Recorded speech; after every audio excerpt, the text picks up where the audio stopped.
बिस्मिल्लाहिर्रहमानिर्रहीम। अस्सलाम वालेकुम स्टूडेंट्स, उम्मीद करता हूँ आप सब ठीक होंगे। तो स्टूडेंट्स, आज हमने 9th क्लास का chapter 2 solving a biological problem का टॉपिक पढ़ना है, रिकॉग्निशन। ये methods of solving a biological problem का फर्स्ट स्टेप है, recognition. Students, biologist go for adopting biological method.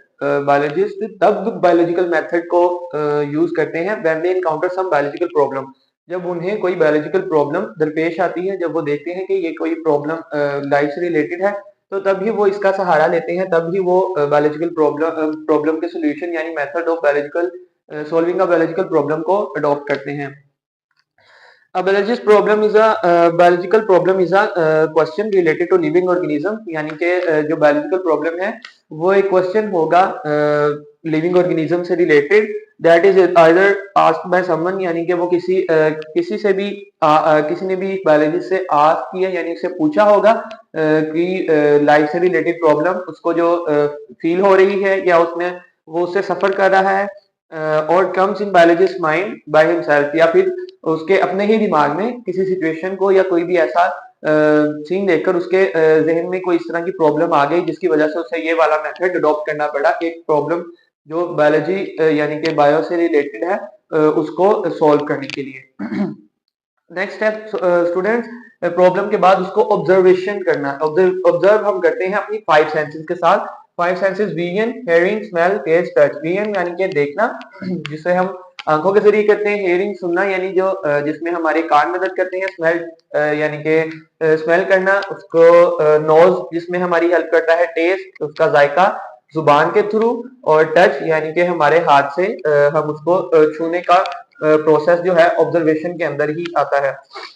Next observation जो है स्टूडेंट्स वो दो तरह की होती हैं, क्वालिटेटिव एंड क्वांटिटेटिव। अब क्वालिटेटिव में उसकी खसूसियात सिंपल उसमें बयान करता है, यानी कि जिस तरह एग्जांपल देखें, freezing point of water is colder than boiling point, यानी कि पानी का जो फ्रीजिंग पॉइंट है वो बायोलॉजिकल बॉइलिंग पॉइंट से ठंडा है, कूलर है। और इसी तरह अगर हम उसकी क्वांटिटेटिव यानी कि उसकी मिकदार की तरफ जाएं, एग्जैक्ट उसका बताएं, तो उसमें हम देखते हैं कि freezing point of water is 0 degree and boiling point of water is 100 degree centigrade.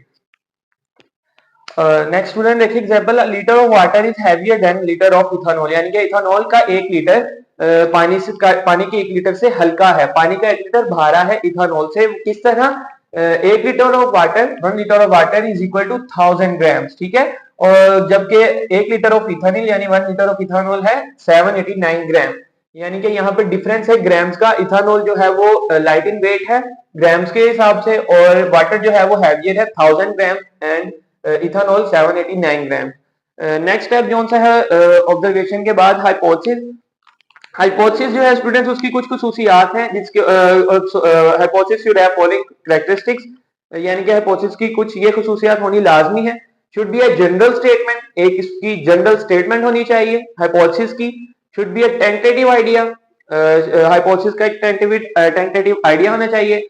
Should be agree with available observation, यानी कि जितनी हमारे पास ऑब्जर्वेशन है उस पे उसको एग्री होना जरूरी है हाइपोथेसिस का। और should be kept as simple as possible, उसको बिल्कुल एक आम मतलब सिंपल बना के पेश किया जाए ताकि वो समझ में आ सके। सिंपल एज पॉसिबल, जितना हो सके उसको सिंपल बनाया जाए। शुड बी टेस्टेबल, यानी कि उसके ऊपर और भी काम किया जा सके। एंड फॉल्सिफाइबल, यानी कि अगर हम मजीद इसके अंदर स्टडी करके इसमें हम तब्दीली लाना चाहें तो हम उस पर तब्दीली ला सकें। शुड बी फॉल्सिफाइबल, इसको तब्दील कर सकें किसी और हाइपोथेसिस के साथ नई या करंट एडवांस स्टडी के मुताबिक।